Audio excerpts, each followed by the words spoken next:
Hello મિત્રો, તમે બધા જાણો છો કે એલએલબી એડમિશન માટેનો ફર્સ્ટ રાઉન્ડ 9 સપ્ટેમ્બરના રોજ પૂર્ણ થઈ ગયેલ છે અને ફર્સ્ટ રાઉન્ડ માટેના મેરિટ લિસ્ટ ઘણી બધી યુનિવર્સિટી દ્વારા જાહેર કરી દેવામાં આવ્યા છે। આ મેરિટ લિસ્ટ તમારે જોવું હોય તો તમે જે યુનિવર્સિટીમાં ફોર્મ સબમિટ કર્યું હતું એ યુનિવર્સિટીની ઓફિશિયલ વેબસાઇટ પર જઈને તમે એ મેરિટ લિસ્ટ જોઈ શકો છો।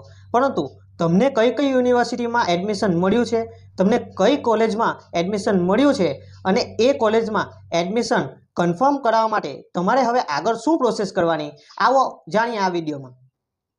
નમસ્કાર મિત્રો, તો સૌપ્રથમ તમારે જીકાસ પોર્ટલની ઓફિશિયલ વેબસાઇટ પર આવી જવાનું છે, જેની લિંક મેં ડિસ્ક્રિપ્શનમાં તમને આપી દીધી છે। ત્યારબાદ તમારે ઓલરેડી રજિસ્ટ્રેશન એટલે કે તમે પહેલાં ફોર્મ સબમિટ કર્યું હતું ત્યારે રજિસ્ટ્રેશન કર્યું હતું તેના પર ક્લિક કરવાનું છે। ત્યારે તમને આવું નવું પેજ દેખાશે। તેના પર તમને જ્યારે રજિસ્ટ્રેશન કર્યું હતું ત્યારે તમારા મેલ આઈડી પર જે મેલમાં યુઝરનેમ અને પાસવર્ડ આવ્યો હતો તે નાખવાનો છે। ત્યારબાદ તમને આ પ્રકારનું પેજ દેખાશે। તેમાં ચોઈસ, પેમેન્ટ, સબમિટ અને ઓફર પર તમને ગ્રીન ટીક દેખાશે। તેમાંથી તમારે ઓફર પર ક્લિક કરશો ત્યારે આ પ્રકારનું પેજ દેખાશે, જેમાં જ્યારે તમે ફોર્મ સબમિટ કર્યું હતું ત્યારે જે બધી કોલેજો સિલેક્ટ કરી હતી તે બધી કોલેજો આમાં દેખાડશે અને જે કોલેજમાં તમને એડમિશન મળ્યું છે તેમાં યસ ટીક કરેલું આવશે।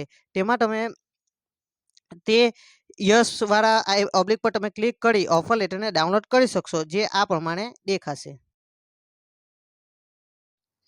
તો મિત્રો, તમે વિડીયોમાં જોયું તે પ્રમાણે જીકાસ પોર્ટલ પર જઈને તમને જે કોલેજમાં એડમિશન ઓફર થયેલ છે તે કોલેજનો ઓફર લેટર તમારે પ્રિન્ટ કરાવી, હાર્ડ કોપી કરાવી તે ઓફર લેટરની સાથે જ્યારે તમે જીકાસ પોર્ટલ પર ફોર્મ સબમિટ કર્યું હતું ત્યારે ઘણા બધા ડોક્યુમેન્ટ અપલોડ કરેલા, જેવા કે 10-12ની માર્કશીટ, ગ્રેજ્યુએશનના બધા સેમિસ્ટરની માર્કશીટ, સાથે તમને જો કેટેગરી લાગુ પડતી હોય તો કેટેગરી સર્ટિફિકેટ, જો તમે કદાચ ગેપ પાડ્યો હોય તો ગેપ એફિડેવિટ, સાથે સ્કૂલ લિવિંગ સર્ટિફિકેટ અને તમારા પાસપોર્ટ સાઇઝના 3 થી 4 ફોટોગ્રાફ્સ અને આ બધાની ઝેરોક્સ સાથે ઓરિજિનલ ડોક્યુમેન્ટ લઈને 13 સપ્ટેમ્બરથી 17 સપ્ટેમ્બર સુધી કોલેજમાં જઈને એડમિશન કન્ફર્મ કરાવવું પડશે।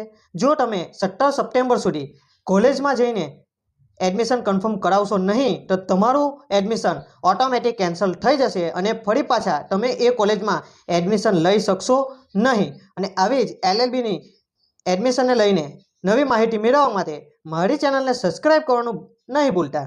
Thank you.